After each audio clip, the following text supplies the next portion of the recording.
Everyone, आज हम history का थर्ड चैप्टर भारत में राष्ट्रवाद के बारे में पढ़ेंगे।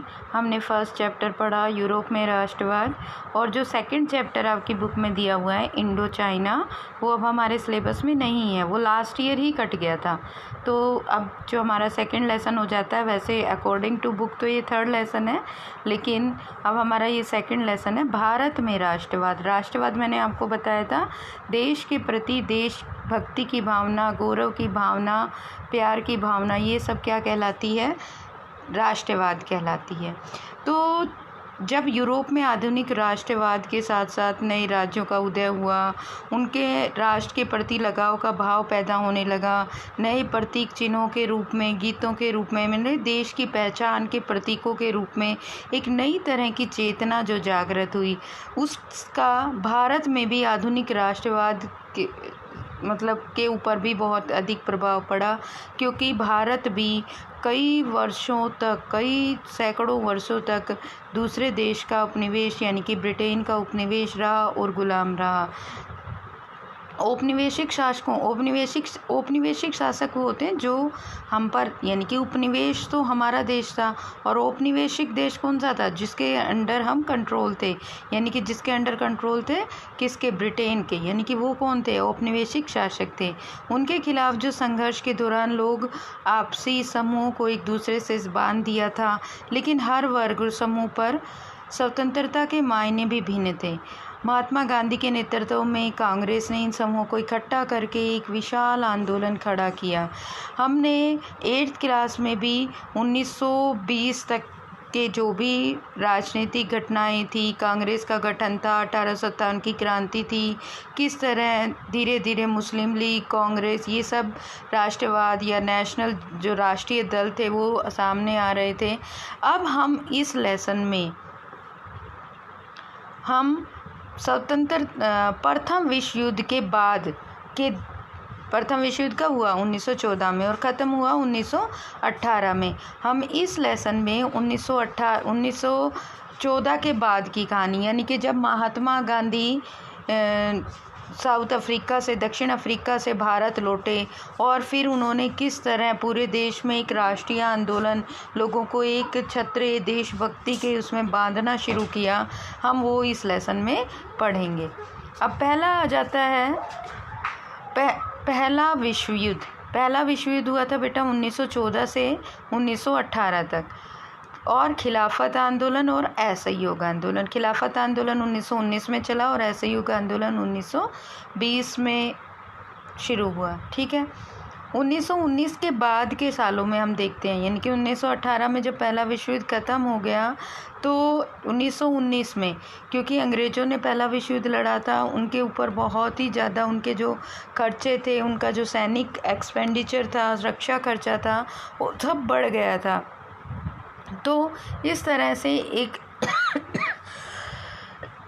राष्ट्रीय आंदोलन नए इलाकों तक फैल गया था। उसमें एक नए सामाजिक समूह शामिल हो गए थे, और संघर्ष के नए नए मेथड सामने आ रहे थे। अब सबसे पहली बात है कि विश्व युद्ध में एक नई आर्थिक और राजनीतिक स्थिति पैदा कर दी थी। ये इम्पोर्टेंट चैप्टर है बेटा, इसलिए इसको लाइन टू लाइन पढ़ेंगे हम, चाहे 3 दिन में कंप्लीट हो, 4 दिन में। स्थिति पैदा कर दी थी, इसके कारण रक्षा व्यय पर भारी इजाफा हुआ, यानी कि जो रक्षा व्यय, यानी कि जो सेना थी और जो भी उनका डिफेंस और एक्सपेंडिचर था, वो बढ़ गया था। इस खर्चे की भरपाई के लिए युद्ध के नाम पर कर्जे लिए गए, और करों में, यानी कि टैक्स बढ़ा दिए गए, सीमा शुल्क बढ़ा दिया गया, यानी कि जो बॉर्डर पर टैक्स लगता है वो बढ़ा दिया गया, आयकर शुरू किया गया, इनकम टैक्स शुरू किया गया। युद्ध के दौरान कीमतें जो तेज़ी से बढ़ रही थी,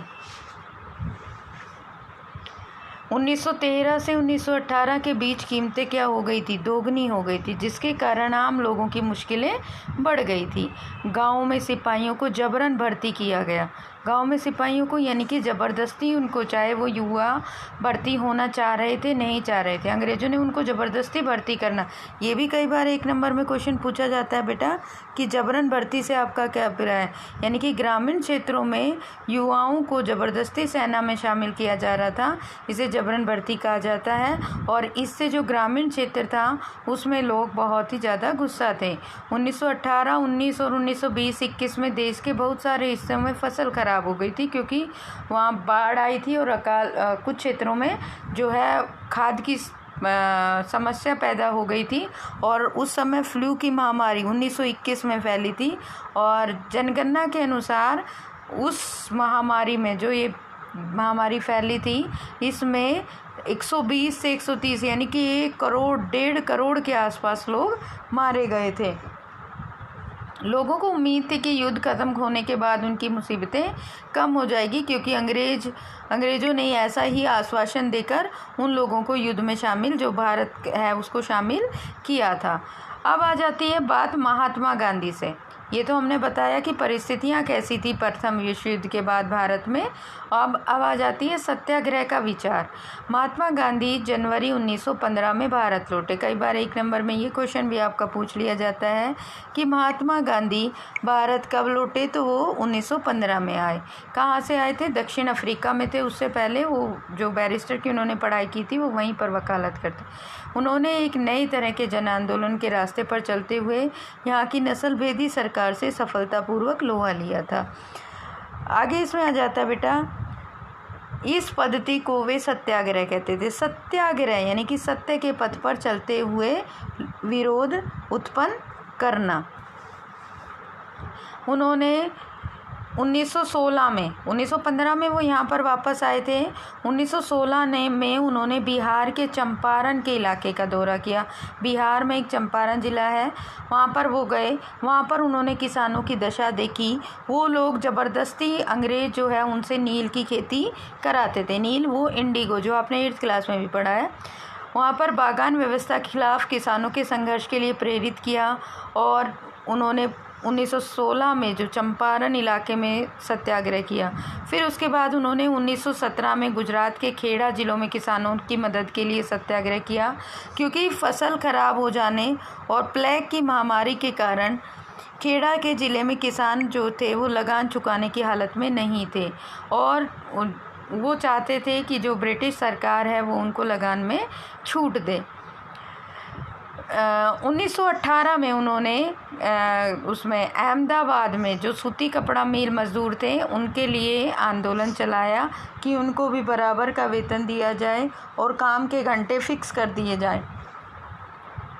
अभी इस तरह से हम देखते हैं कि गांधी जी ने आते ही 3 आंदोलन चलाए। 1916 में बिहार के चंपारण में, 1917 में गुजरात के खेड़ा में, और 1918 में अहमदाबाद में मील मज़दूरों के लिए। तो ये तीनों क्वेश्चंस मैप में भी इम्पोर्टेंट हो जाते हैं बेटा, कि वहाँ पर भी पूछ लिया जाता है कि 1917 में गांधी जी ने कहाँ पर आंदोलन चलाया, तो आपको गुजरात में खेड़ा भरना है। इस तरह से ये आपको याद रखने हैं। नेक्स्ट जो इम्पोर्टेंट चीज़ आ जाती है अब हमारी, वो है रॉलेट एक्ट। ये क्या था? रॉलेट एक्ट पहले तो हम पढ़ेंगे इसके बारे में, लेकिन पहले हमें ये पता होना चाहिए ये कानून क्या था। रॉलेट एक्ट ये अंग्रेज़ों द्वारा बनाया गया एक ऐसा कानून था जिसमें किसी पर भी मतलब जो कोई भी भारतीय है उस पर शक, मतलब वो अगर उसके विरोध कुछ भी करता है तो उसको शक के आधार पर बिना कोई भी मुकदमा चलाए जेल में बंद रखा जा सकता है। 2 साल तक बिना मुकदमा चलाए, यानी कि किसी के ऊपर भी शक है उसको पकड़ के ले जाएंगे, 2 साल के लिए बंद कर देंगे और उसका कोई मुकदमा भी नहीं चलेगा। 2 साल के बाद मुकदमा चलेगा। ठीक है, इस तरह का ये आंदोलन था। इसे थोड़ा डिटेल में पढ़ते हैं। 1919 में एक रॉलेट एक्ट प्रस्ताव पास किया गया जिसमें राष्ट्रव्यापी सत्याग्रह आंदोलन चलाने का फैसला गांधी जी ने लिया। इसके विरुद्ध ये कानून था, इंपीरियल लेजिस्लेटिव काउंसिल ने बहुत ही जल्दबाजी में पारित कर दिया था।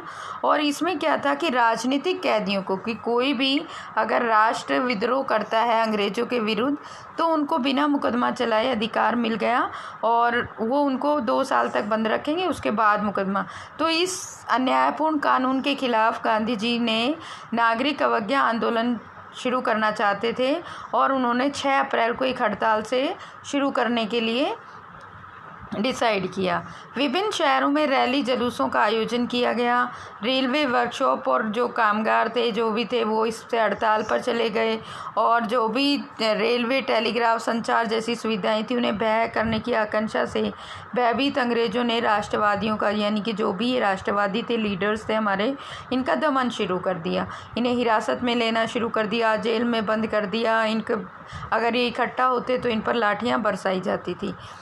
अमृतसर में एक शांतिपूर्ण 10 अप्रैल को भी चला दी थी और बैंकों, डाकखानों और रेलवे स्टेशनों पर वो हमले करने लगे थे और मार्शल लागू कर दिया था और जनरल डायर ने इसकी कमान संभाली। मार्शल लॉ क्या होता है बेटा? इसमें 4 से जब मार्शल लॉ लागू हो जाता है तो उसमें 4 से ज़्यादा व्यक्ति एक साथ इकट्ठा नहीं हो सकते।